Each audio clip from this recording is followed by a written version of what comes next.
Hey everyone, Michael here, the founder of Dev, and today I want to talk to you about the challenges of going global and just walk you through some quick points on what we see as the main difficulties companies face when they look to hire remote employees.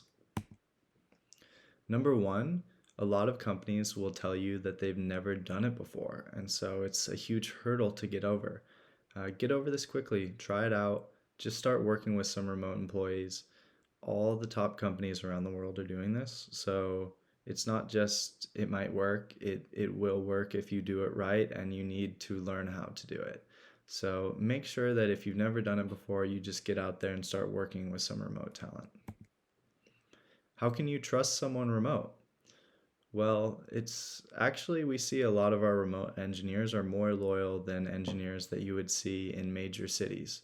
They don't have opportunities that are as good as the opportunities that they're presented to working remote. That's why they're working remote. Of course, they love the freedom and the flexibility of being remote, but usually they're beating their local salaries by 2 to 3 times. So they're making great money, they're flexible, and they're able to work remote. They just don't have the reason to leave. Of course, you need to take the regular actions of securing your code base, keeping anything sensitive private, signing NDAs. This is all normal, diligent activity to do if you're running a company.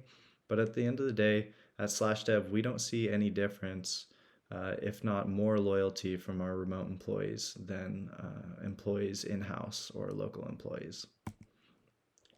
So, why can't you find talent locally? Why can't you just do that? And why do you need a remote employee? And that's just because in many developed countries, there's just not enough engineers. If you're in the US, big companies are gobbling up those top engineers, salaries are through the roof. And so, even if you can find those engineers, you're not going to get them at a price that makes sense for you to even get your minimum viable product to market. So, where should you start? Where should you start if you want to hire these engineers? Should you do it yourself? Should you post a job online? This is something a lot of people ask, and really, this information is freely available. There's you can Google this online, and there'll be tons of options on what you can do. There's job boards you can use. You can go to a platform like Upwork or freelance.com to try to find the freelancers yourself.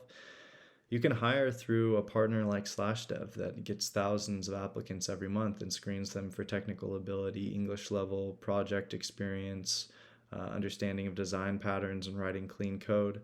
It's really all the options are out there for you, and so the main thing is to just get started, really. So the downsides of remote developers, obviously, if you're working on something that is highly cutting edge that needs fast feedback loops, then you can see some downsides to working with remote developers. If you're working on something cutting edge where you want to have whiteboard sessions together, uh, the remote developers, it's just going to be harder to do that over Zoom. But for 98% of applications, if you're building a front end, a back end, a mobile application, remote engineers work great. Remote engineers work great at Uber. Remote engineers work great for Fedora, for Microsoft. They work great. Often, the main downside of remote employees, I would say, is if it's on your leadership team of your company, you should make sure that you're getting together to get those retreats to iron out the strategy of your company.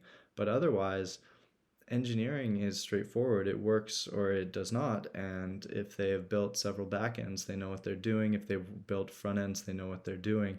And so these engineers are prepared to deliver your solution, and you just won't see much of a downside compared to all the benefits you get in terms of price and the incredible jump in skill level that you get working with remote developers. But you do see downsides in terms of communication and easily having those conversations, those afterworks. You just miss out on that. So what do you gain? I've kind of brought up a lot of the things that you gain working with remote employees already. So typically remote employees are 2 to 3 times less expensive. They usually have twice, if not more, years of experience as someone that you would be able to hire in the US or the UK, especially at an average salary for an entry level engineer in the US or the UK. you can find someone remote who has 10 years of professional experience in that skill set. So that level of experience increases the speed at which you can develop. It increases the quality in which your application is built. It's built in a way that's maintainable, that is using the most modern architecture, and it's built by someone who has built 10, 20 of these applications before. So all those problems that you might run into with someone more junior, this person has already solved those problems and they know the solution ahead of time. And that's invaluable when you're working with technology projects. So those are a few of the things that you gain. You gain flexibility in how you can hire and being able to work on a part-time basis, on a full-time basis, on a project basis to where it has an end date. These are all things that are much harder to do with local employees. So I hope that that gives you a bit of an overview on some of the challenges of going global, and it's my hope that it encourages you to give it a shot and try hiring some global engineers for yourself. Thank you.